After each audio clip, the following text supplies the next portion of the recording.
The roadblock to getting rooftop photovoltaic might have just opened up. Good evening, I'm Kenny Choi. And I'm Yenji Denise. If you've been trouble getting your PV system connected to the grid, there is some good news tonight.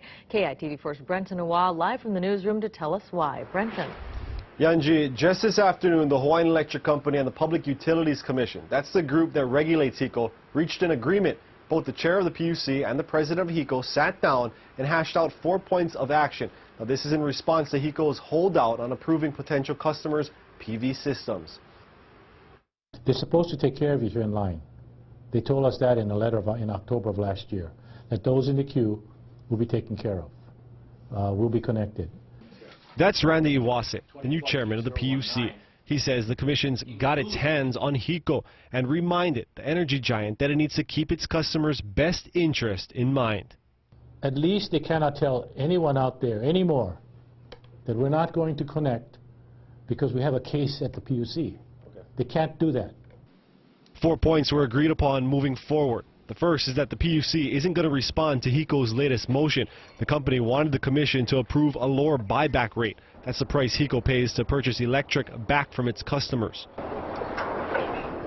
Second, that if in the future a letter of general application, such as what happened this time around, is to be sent by HECO or any of the other companies in the HECO system to customers, they must send that letter, proposed letter, to us within 10 business days of the letter actually going out.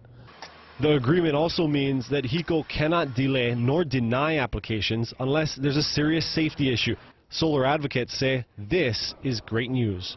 The Public Utilities Commission stepped in and did the right thing. It's really good news. We should see movement. These customers who have invested money in our green energy infrastructure should get to move forward. Leslie Cole-Brooks says when it comes to work, she hasn't heard news this good in 2.5 years. Still, she knows there's a lot more questions coming down the line. The PUC knows that as well. If HECO can establish that there are reliability, technical, or safety factors, such as you can oversaturate the grid, yeah, they could deny because there are issues of safety there. Now, in response to today's agreement, HECO said that it appreciates the PUC's guidance and is committed to increasing rooftop PV in ways that are safe. Meanwhile, the PUC still needs to make a decision on what a reliable system level is. That's in reference to grid saturation. In a filing last month, HECO admitted that it's now safe to increase solar capacity to as much as 250%.